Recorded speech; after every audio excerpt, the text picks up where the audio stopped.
I welcome you all to creative academy.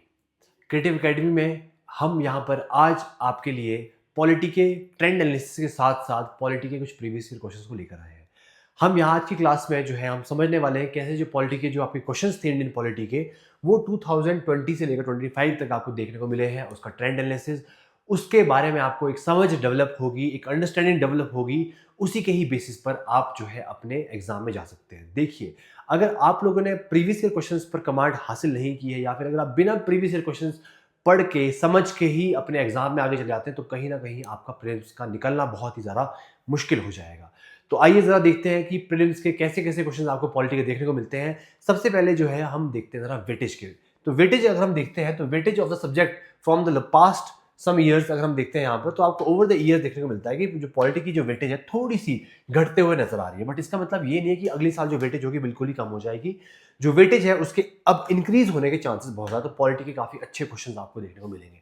2021 में आपको 8 question, वैसे ही 2022 में आपके 11 क्वेश्चन, 23 में आपके 10 क्वेश्चन, फिर 8 क्वेश्चन 24 में, फिर 25 में आपके 6 क्वेश्चन। तो अब जो है मोस्ट प्रोबेबली जो आपकी वेटेज है वो आपकी इंक्रीज करेगी और आपको कहीं ना कहीं ज़्यादा क्वेश्चन देखने को मिलेंगे। ठीक है, चलिए जरा तो आगे यहां पर आते हैं। जरा अगर हम बात करते हैं कि कौन कौन से टॉपिक से ये क्वेश्चन आए हुए हैं तो आप यहाँ पे नोटिस करोगे एक लंबी सा आपको ग्राफ में यहाँ एक देखने को मिल रहा है। ये कौन सा है आपका चैप्टर, द पार्लियामेंट। ये पॉलिटी के मैंने चैप्टर दिखे हैं कुछ। तो पार्लियामेंट से आपको सबसे ज़्यादा क्वेश्चन देखने को मिलते हैं। अगर हम बात करते हैं पार्लियामेंट के साथ साथ स्टेट लेजिस्लेचर भी है, उससे भी क्वेश्चन देखने को मिलते हैं। अगर हम आते हैं यहाँ पर आपको देखने को मिलेगा कि आर्टिकल्स, अब आर्टिकल्स कुछ भी हो सकते हैं, किसी भी पार्ट से जुड़े हुए आर्टिकल होते हैं, चाहे वो पार्लियामेंट है, पंचायती राज है, प्रेसिडेंट है, गवर्नर है, कुछ भी है तो वहां से आपके आर्टिकल्स आ सकते हैं। तो आर्टिकल्स भी बड़े इंपॉर्टेंट है। इसके बाद देखो कि आपकी पंचायती राज सिस्टम भी बड़ा इंपॉर्टेंट है। तो पंचायती राज सिस्टम से भी लगभग पिछले 4-5 सालों से आपके कंसिस्टेंटली क्वेश्चन आ रहे हैं। तो पंचायती राज सिस्टम अगेन बहुत इंपॉर्टेंट है।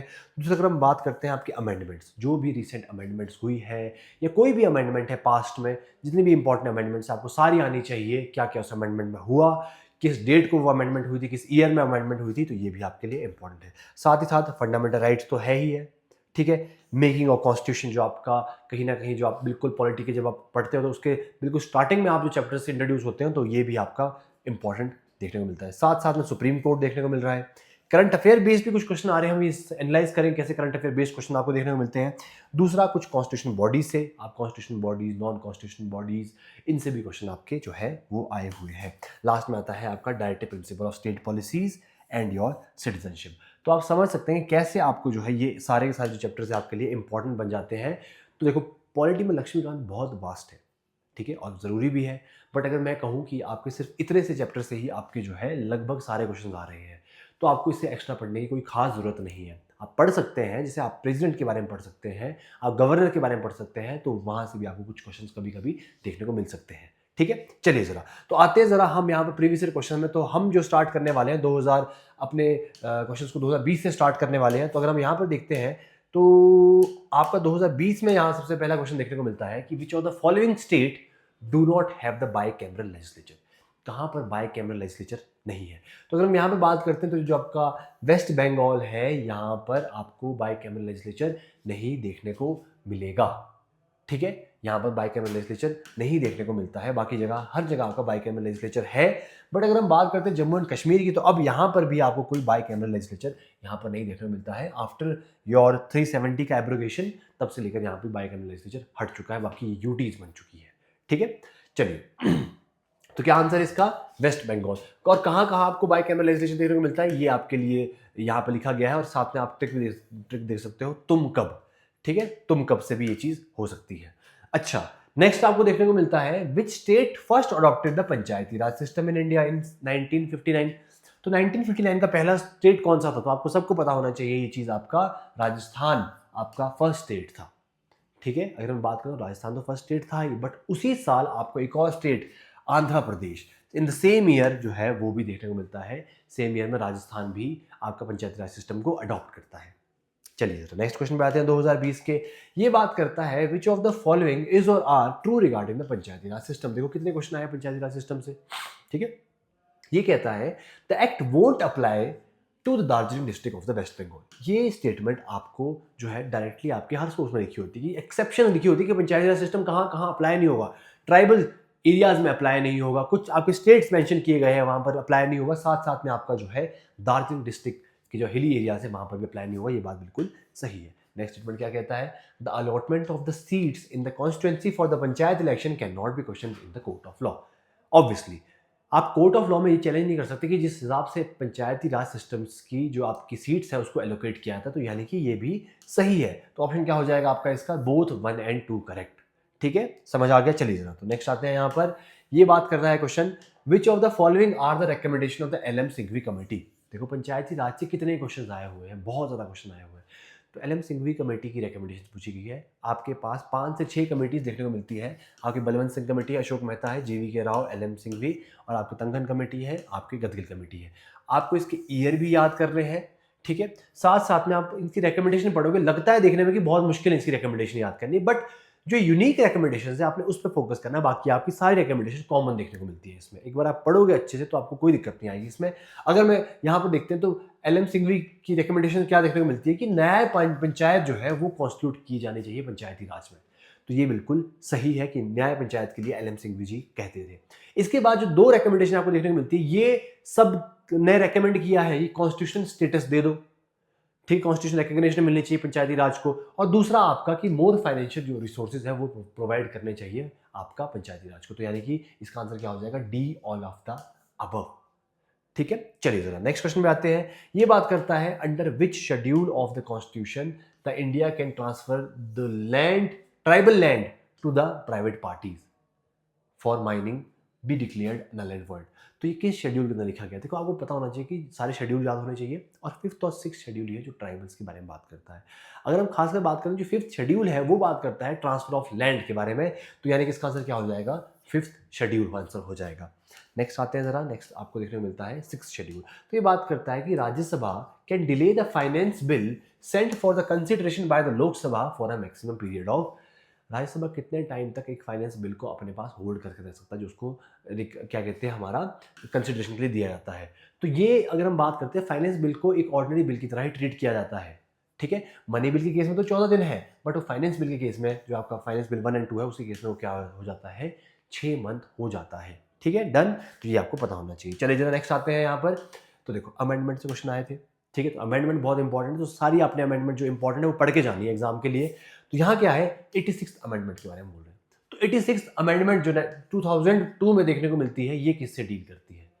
ठीक है, 86th अमेंडमेंट 2002 जो है ये आपकी फंडामेंटल राइट का जो स्टेटस दिया गया है किसको, राइट टू एजुकेशन को। तो ये राइट और टू एजुकेशन के लिए आपका इंपॉर्टेंट है 86th कॉन्स्टिट्यूशन अमेंडमेंट एक्ट। ठीक है, सबको पता होता है ये, कहीं ना कहीं आपको इसके बारे में पता होना चाहिए। तो 6 से 14 साल के जो आपके बच्चे हैं उनके लिए ये राइट प्रोवाइड किया गया है। ध्यान रखना, ये ईयर भी इंपॉर्टेंट है, 6 से 14 साल। ठीक है, राइट टू एजुकेशन ध्यान रखना। अभी देखो यहाँ पर पूछा गया है ना, अब इसे दोबारा से पूछ लेंगे। ठीक है, NHRC आपको यहाँ दिख रहा है। ठीक है, ये दोबारा पूछ लेंगे। तो ये ऐसे आपके प्रीवियस ईयर क्वेश्चन बहुत रिपीट हो रहे हैं, तो इस पर फोकस होना चाहिए हमारा। अच्छा, नेक्स्ट बात करता है NHRC जो है वो क्या है। NHRC के बारे में अगर हम बात करते हैं तो आप जो constitution and non constitution body पढ़ते हैं, तो आपको नॉन कॉन्स्टिट्यूशन बॉडी में ही आप एक चीज़ पढ़ते हो कि जो NHRC है वो सीधा सीधा जो है आपकी एक स्टैट्यूटरी बॉडी है, एक स्टैट्यूट के अंदर बनाई गई है, लॉ के अंदर बनाई गई है, एक एक्ट के अंदर बनाई गई है, और 1993 में जो है आपको बनते हुए देखने को मिलता है। तो आपको ईयर भी ध्यान रखना है, NHRC का बना 1993 में। ठीक है, डन। चलिए जरा तो नेक्स्ट आते हैं जरा हम, अब आपका जो है ईयर स्टार्ट हो रहा है 2021। अब इसमें आता है कौन सा लीडर जो है वो कॉन्स्टिट्यूशन की ड्राफ्ट कमेटी का मेंबर नहीं था। ड्राफ्ट कमेटी का आपको पता, ड्राफ्ट कमेटी के चेयरमैन कौन थे, BR अम्बेडकर। तो ऑप्शन तो कट ही गया। आपको पता है यहाँ पर KM मुंशी थे। ठीक है, आपको पता है यहाँ पर आपके शहदुल्ला थे। ठीक है, मोहम्मद शहदुल्ला। आपको पता है यहाँ BL मिट्टर थे। ठीक है, आपके यहाँ पर आपको और भी TT कृष्णमाचारी देखने को मिलते हैं, माधव राव देखने को मिलते हैं। तो आपको पता होना चाहिए कौन कौन से मेंबर्स यहाँ पर हैं। ठीक है, आपके 6 आपको मेंबर देखने को मिलते हैं अदर देन BR अम्बेडकर, तो उनके बारे में कहीं ना कहीं आपको पता होना चाहिए। तो यानी कि आपको जवाहरलाल नेहरू इसका आंसर हो जाएगा। जवाहरलाल नेहरू इसके मेंबर नहीं थे, तो आंसर क्या हो जाएगा आपका, जवाहरलाल नेहरू, ए आंसर हो जाएगा आपका। ठीक है, चलिए जरा नेक्स्ट आते हैं। ये बात करता है which of the following officers can be remove from his office by the governor. तो किसको गवर्नर रिमूव कर सकते हैं? तो अगर हम यहाँ देखते हैं कि स्टेट इलेक्शन कमिश्नर, आपका पब्लिक स्टेट पब्लिक सर्विसेज के जो मेंबर हैं और स्टेट ह्यूमन राइट्स के जो मेंबर्स हैं, इनको रिमूव करने का जो हक है वो प्रेसिडेंट के पास होता है। सिर्फ जो एडवोकेट जनरल होता है, एक होता है अटॉर्नी जनरल, एक होता है एडवोकेट जनरल, जो एडवोकेट जनरल होते हैं स्टेट के, उनको रिमूव कर सकते हैं गवर्नर। तो इसका आंसर क्या हो जाएगा? ए। ठीक है, चलिए जरा तो नेक्स्ट आते हैं। यहाँ पर ये बात कर रहा है by which time governor has to return an ordinary bill to the concern state. कहाँ लिखा गया लक्ष्मीकांत में कोई टाइम गिवन है? ठीक है, तो ध्यान रखना कोई टाइम आपका लिमिट यहाँ नहीं दी गई है, there is no such time limit. तो आंसर क्या हो जाएगा आपका? इसका डी जो है इसका आंसर आपको देखने को मिलेगा। ठीक है, चलो नेक्स्ट आते हैं। What is true about the overseas citizen of India card scheme. देखो उस साल ये बड़े न्यूज में थी ओसीआई कार्ड होल्डर्स के बारे में, तो न्यूज में थी, बट जो आपको पार्ट पूछा गया वो स्टैटिक क्वेश्चन पूछा गया। तो ओसीआई कार्ड होल्डर के पास क्या बेनिफिट होता है कि वो मल्टीपल टाइम इंडिया में एंटर कर सकता है वीजा फ्री। ठीक है, तो यहां पर भी आपको यही ऑप्शन देखने को मिलता है that the card holder get a multipurpose lifetime visa to visit India. तो लाइफ टाइम वीजा मिल जाता है, तो आपके मल्टीपल एंट्रीज जो है वो की जा सकती है। तो ये आपको न्यूज में भी देखने को मिला था, साथ साथ में ये आपका स्टैटिक का भी पार्ट है। ठीक है, ओसीआई कार्ड होल्डर्स का। ठीक है, चलिए जरा तो नेक्स्ट आते हैं। अभी बात करता है consider the given 4 statement and choose the correct answer from the given below. तो पहली बात ये बोलता है, देखो आपके पार्ट्स इंपॉर्टेंट है। अब देखो पार्ट्स कौन से पूछ रहा है? अगेन पंचायती राज के पार्ट्स है, पार्ट 9। ठीक है, पार्ट 10 किससे है आपको पता होना चाहिए, ये आपका जो है ट्राइबल एरिया के एडमिनिस्ट्रेशन से देखने को मिलता है। तो पार्ट 9 किसके बारे में बात करता है आपको पता होना चाहिए, ये आपका पंचायती राज के बारे में बात करता है, या फिर हम कहें 73rd कॉन्स्टिट्यूशन अमेंडमेंट के बारे में बात। तो ये अमेंडमेंट का क्वेश्चन भी हो गया और पार्ट का क्वेश्चन भी हो गया, या फिर कहते हैं पंचायती राज का क्वेश्चन भी हो गया। ठीक है, तो पंचायती राज से ये अमेंडमेंट आई हुई है। और पार्ट 9A किसके लिए है? म्यूनसिपैलिटीज के लिए। तो यानी कि 74th कॉन्स्टिट्यूशन अमेंडमेंट से म्यूनसिपैलिटीज आई थी, तो ये दोनों तो आपकी सही है। नेक्स्ट ये बात करता है पार्ट 10 और पार्ट 10A। और देखो ये बोला कि 73rd एंड 74th के लिए नहीं, ये 73rd एंड 74th के लिए नहीं है, ये आपका ट्राइबल एरिया के एडमिनिस्ट्रेशन के लिए है। तो यानी कि आंसर क्या हो जाएगा? 1 and 2 ओनली ए इसका आंसर हो जाएगा। ठीक है, चलिए जरा तो नेक्स्ट आते हैं। यहाँ पर ये बात करता है consider the given 4 statement and choose the correct answer from the given options. देखो ये करंट का क्वेश्चन है और मैं कहूँ कि करंट और स्टैटिक का ब्लेंड है। उस साल आपको जो है जो राजन गोगोई थे, ये चीफ जस्टिस ऑफ इंडिया से रिटायर हुए थे और इन्होंने जो है आपका राज्यसभा की जो है मेंबरशिप ली थी, राज्यसभा को ज्वाइन कर दिया था इन्होंने। तो उस बिहाफ से ये उस साल का करंट अफेयर था ये, तो आपको पता होना चाहिए। आफ्टर रिटायरमेंट ये जो है आपका राज्यसभा पहुंच जाते हैं, तो सेकंड स्टेटमेंट तो सही है।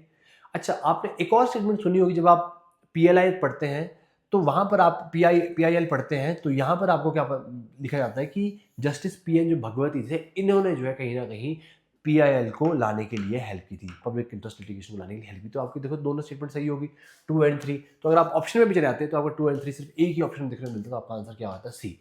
अगर हम बात करते हैं जो जस्टिस बीके कृष्णन अय्यर थे, इनका रिजाइन नहीं किया इन्होंने। कब रिजाइन किया? कोई रिजाइन नहीं देखने को मिलता है आपका सुप्रीम कोर्ट के जज का।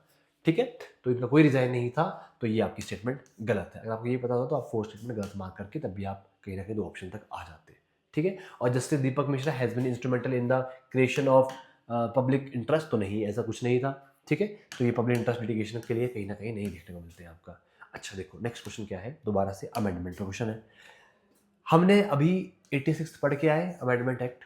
ठीक है, आपको पता है 86 किस में है आपका? राइट टू एजुकेशन के लिए। तो सी का क्या हो जाएगा? फर्स्ट।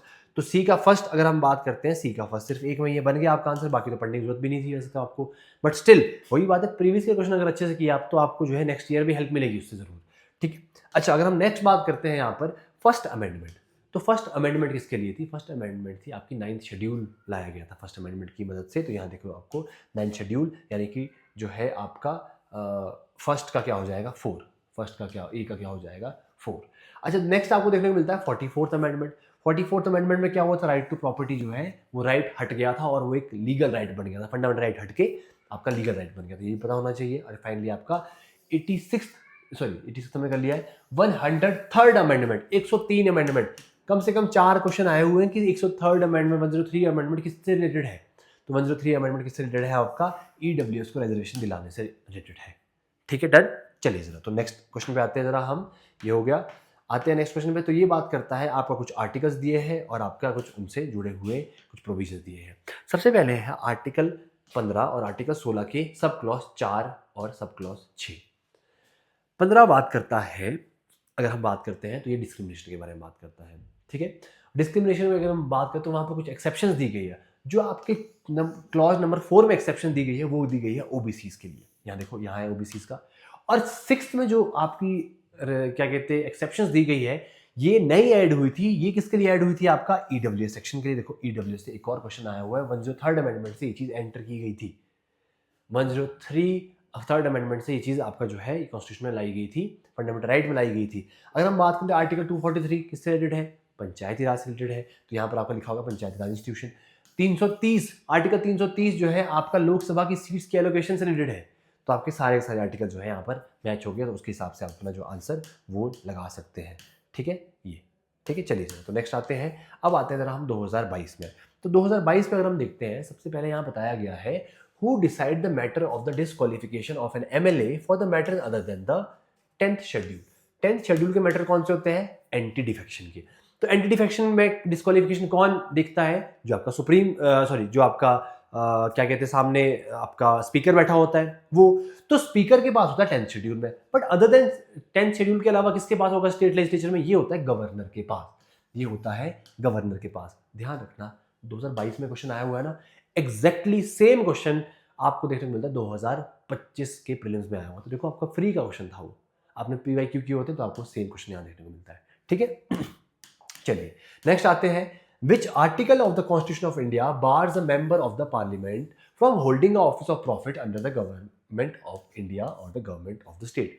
ऑफिस ऑफ प्रॉफिट किसके अंदर है? आपका आर्टिकल 102 के अंदर है। तो 102(1) सब क्लॉज ए के अंदर जो है आपको ऑफिस ऑफ प्रॉफिट जो है उसके बारे में थोड़ा सा बताया गया है। ठीक है, तो ध्यान रखना है 102 आपका इसका आंसर हो जाएगा। तो देखो ये चीज आगे जाके रिपीट हो सकती है। ठीक है, चलिएगा तो नेक्स्ट पे आते हैं। What is the objective of the cut motion? कब आया ये क्वेश्चन? 2022 में। अगर मैं कहूँ ये same question with same options आपका 2025 के प्रीलिम्स में देखने को मिला है। 2025 के प्रीलिम्स में आपके 6 तो क्वेश्चन आए थे प्रीलिम्स में, और 6 में से 3 क्वेश्चन आपके एग्जैक्टली पीवाईक्यू रिपीट थे। उसमें से एक पीवाईक्यू ये था कि कट मोशन का क्या पर्पज है। कट मोशन का पर्पज होता है जो आपका बजट एलोकेट किया जाता है उसमें अगर बजट प्रपोजल है उसमें अगर आपको कटौती करनी है बजट की तो उसके लिए कट मोशन होता है। It is to reduce the expenditure in the budget proposal to. ठीक है, बजट प्रपोजल। तो आंसर क्या हो जाएगा आपका? सी। ठीक है, तो इसका आंसर हो जाएगा सी। ठीक है, अच्छा नेक्स्ट आता है आपका through the 73rd constitution amendment act. Panchayati Raj से रिलेटेड है, आपको पता है। ये बोला कि 1/3 सीट विमेन के लिए रिजर्व की गई है। तो 1/3 जो विमेन के लिए सीट रिजर्व है वो किस आपको आर्टिकल के अंदर देखने को मिलती है? तो आपको पता होना चाहिए 243D के अंदर है। 243D के अंदर है। अब देखो यहाँ पर अगर हम बात करते हैं, ये आपने क्या पढ़ा था? क्या प्रीवियस ईयर क्वेश्चन था? 243D। अगर आपने पढ़ा था कि 243D में क्या है? 1/3 रिजर्वेशन फॉर विमेन। देखो एक आपका 2021 का क्वेश्चन कहाँ रिपीट हुआ? सीधा 2022 में आपका देखने को मिलता है 243D विमेन रिजर्वेशन 1/3। ठीक है, डन। तो देखो इस तरीके से आपके प्रीवियस ईयर क्वेश्चन रिपीट होते हैं, ना सिर्फ पॉलिटी में बल्कि हर सब्जेक्ट में ऐसे ही प्रीवियस ईयर क्वेश्चन रिपीट हो रहे हैं। ठीक है, चलिए जरा नेक्स्ट आते हैं। When any official does not perform his duty, high courts and supreme court can issue which writ. कोई अपनी ड्यूटी नहीं कर रहा है तो उसको क्या बोलेंगे? भाई अपनी ड्यूटी करो। वहां पर क्या आता है? We command. और वी कमांड कौन सी रिट बात करती है? मैंडेमस बात करती है। तो रिट्स, फंडामेंटल राइट्स सब इंपॉर्टेंट है आपकी, तो आपको रिट्स कौन सी आ जाती है इसमें? मैंडेमस। ठीक है, नेक्स्ट ये बात करता है which article have been inserted to provide the reservation for the EWS in 2019। आगे ईडब्ल्यूएस का एक और दोबारा क्वेश्चन। तो कौन सी आर्टिकल से ईडब्ल्यूएस रिजर्वेशन है? आपका 15 का सब क्लॉज 6 और 16 का सब क्लॉज 6। ठीक है, डन। तो इसका आंसर हो जाएगा आपका डी। चलिए जाओ तो नेक्स्ट क्वेश्चन पे आते हैं हम यहाँ पर। तो ये क्या है? The purpose of an adjournment motion is to. Adjournment motion का जो पर्पज है वो क्या है? अर्जेंटमेंट मोशन में अगर हम पर्पज के बारे में बात करते हैं तो सीधा सीधा बोला जाता है कि अर्जेंटमेंट मोशन पास किया जाता है तब जब एक कोई आपका बहुत ही एक क्रिटिकल इशू है, कोई ऐसा इशू है जिसके ऊपर आपकी अटेंशन जानी चाहिए, उसके लिए अटेंशन जो है आपका अर्जेंटमेंट मोशन पास किया जाता है to draw the attention of the house to the matter of the urgent public importance. ये आपका आ जाता है आंसर डी में। ठीक है, अच्छा नेक्स्ट अगर हम यहाँ पे बात करते हैं, क्वेश्चन बात करता है the judiciary in India enjoy the power of the judicial review on the principle of what? The procedure established by law. Now what is this procedure established by law? आपके दो प्रिंसिपल आते हैं, एक होता है प्रोसीजर एस्टेब्लिश्ड बाय लॉ, एक होता है ड्यू प्रोसेस ऑफ लॉ। क्या फर्क होता है? प्रोसीजर एस्टेब्लिश्ड बाय लॉ में जैसा लॉ में कहा जाता है वैसा ही फॉलो करना पड़ता है, वैसा ही पुलिस फॉर्म करती है, वैसा ही लेजिस्लेचर फॉलो करता है, वैसा ही आपका सेम सुप्रीम कोर्ट फॉलो करता है। This is procedure that is established by the law. और दूसरा है the due process of the law, जिसमें आप क्या कर सकते हैं, लॉ को थोड़ा सा इंटरप्रेट कर सकते हैं अपने हिसाब से। तो कोर्ट लॉ को इंटरप्रेट कर सकता है, उसको जस्ट ठहरा सकता है एक पर्टिकुलर कंडीशन के हिसाब से। बट अल्टीमेटली अगर मैं बात करता हूं यहाँ पर, जो प्रोसीजर एस्टेब्लिश बाय लॉ है, ये कहता है कि आपको जो लॉ में लिखा गया है वही करना है। तो अब देखो इससे हिसाब से कौन सा ऑप्शन बनता है। अगर हम इसमें देखते हैं, जजेस in India can not question the validity of the law. जैसा लॉ में लिखा गया है वैसे ही करना पड़ेगा। आप वैलिडिटी क्वेश्चन की चेक नहीं कर सकते अल्टिल अनलेस जो है वो अनकॉन्स्टिट्यूशन है वो लॉ, या फिर जो लॉ है वो आपका with in the limits of the constitution है, तब तक आप ऐसा जो है नहीं कर सकते। तो ये हो जाएगा आपका इसका आंसर 8। अच्छा, नेक्स्ट ये बात करता है what do you understand by the 0R। अब 0R क्या होता है, आपका पार्लियामेंट चैप्टर से पूछा गया है। 0R क्या होता है, जब आपका क्वेश्चन आंसर सेशन चलता है, क्वेश्चन आंसर सेशन के बीच के बाद आपका एजेंडा आता है, the major agenda of the day discuss किया, तो उसके बीच में टाइम पीरियड होता है जो एक इंडियन इनोवेशन है, उस टाइम पीरियड को यूटिलाइज करना, और उसको बोला गया आपका 0R। ठीक है, ध्यान रखना है कॉन्स्टिट्यूशन मेंशन नहीं है, ये एक इंडियन इनोवेशन है 0R। तो it is the time period at the end of the question hour and before the debate on the agenda of the day. जो main agenda of the day आता है उसके बाद पहले आपको ये चीज देखने को मिलती है। तो ये आ जाएगा आपका 0R सेशन। नेक्स्ट अगर हम बात करते हैं, यहाँ पर लिखा गया है what constitute the definition of the money bill. तो मनी बिल जो है आपको क्या देखने को मिलता है अंडर द आर्टिकल 110। तो मनी बिल के अंदर क्या क्या चीजें होती है, मनी बिल के अंदर सबसे पहले क्या देखने को मिलता है आपका imposition, abolition and the alteration of regulation of any tax. कोई भी टैक्स में अगर चेंजेस होने हैं मनी बिल के अंदर आएगा। ठीक है, और अगर हम बात करते हैं regulation of borrowing of the money by the central government, ये भी इसके अंदर आता है।